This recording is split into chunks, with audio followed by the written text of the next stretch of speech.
Let's talk about the ubiquitous drop shadow. I love using words I don't understand. Let me give you two more words for you. Commonplace. How about boring? Now that may or may seem to be the correct terminology, but before we get into that, let's go into our exercise files and open up Drop Shadow PSD right there. Now I've done a few things. All I have is one layer with the word drop shadow and a background with this kind of sandy color to it. Help us see the drop shadow when we apply it. Remember, you cannot apply a layer style to a background. It must be a layer. And I did something else. The word drop shadow is actually paint.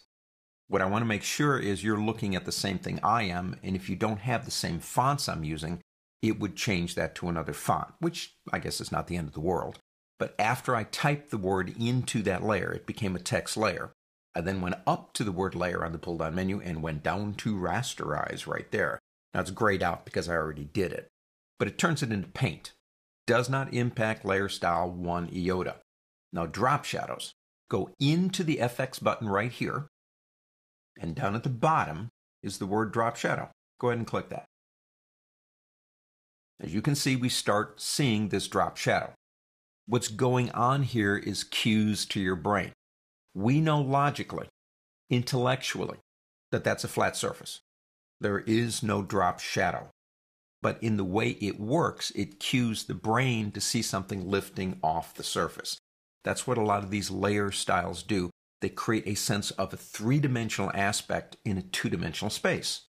Now we have all of our other styles right here.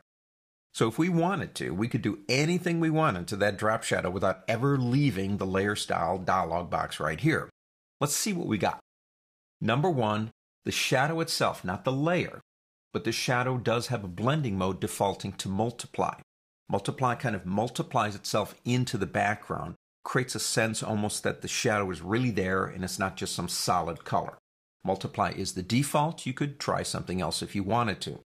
The default color is black. If you want to try something else, go ahead. Down here we have opacity. It's at 75% to help the shadow softly move itself into that background to our eyes. Now there are cases, if the shadow is displayed against the perception of a harsher light, you might want to increase the opacity to create a harsher shadow. Now the angle right now is 125 degrees. That's down and to the right. Studies show that the most comfortable angle for a drop shadow on a two-dimensional surface is 125 degrees. Why? Because if there's nothing else influencing us in this image, we're going to assume something. We're going to assume the sun is up, not down.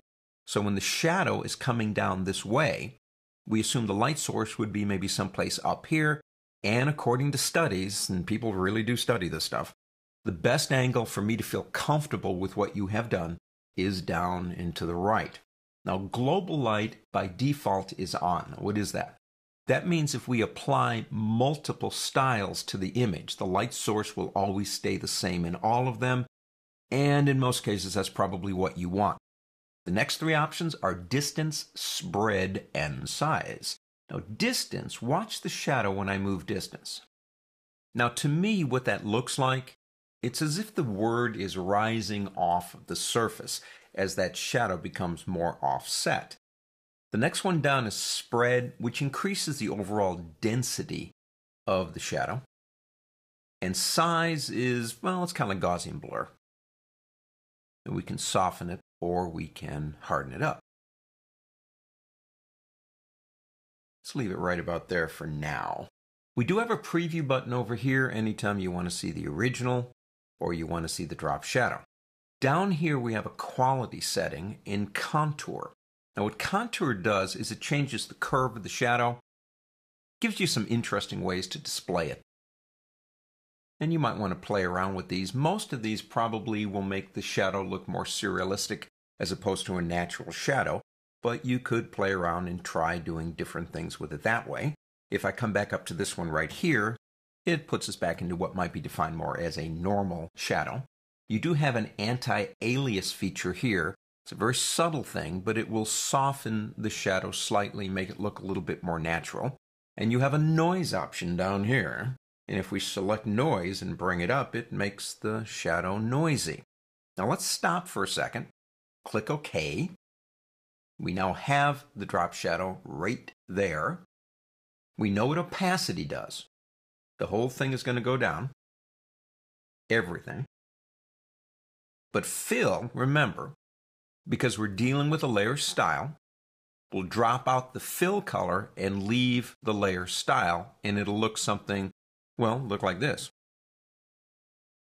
So it's like you took a spray can and laid the drop shadow words like pieces of cardboard, sprayed across it, and then removed the cardboard. At least that's what I see. So the drop shadow is there, but it's knocked out. The words have knocked it out. So let's do this. Let's take that back to 100, and let's go back into drop shadow by double-clicking right here. That's the quickest way to do it. You have an option, Layer Knocks Out Drop Shadow. Now go ahead and deselect that. Click OK. Now watch what happens when we remove the fill.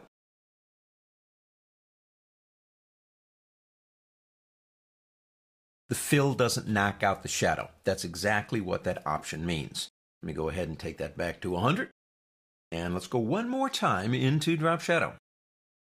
You have one more option at the bottom that's new. Make default or reset to default. Maybe you're doing a couple of more shadows and you want to use this as your default all the time. Every time you come here, you want to start with this premise that you have a noisy shadow. Well, you could say make default just simply by clicking there. And everything that you see would then be the default. If you say, nah, I was just playing around. I think I want it back to normal. And you can say reset to defaults.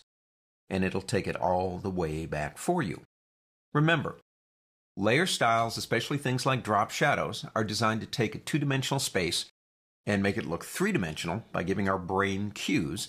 And as crazy as that sounds, the most comfortable angle for a shadow, according to marketing studies, is at 125 degrees. On to the next.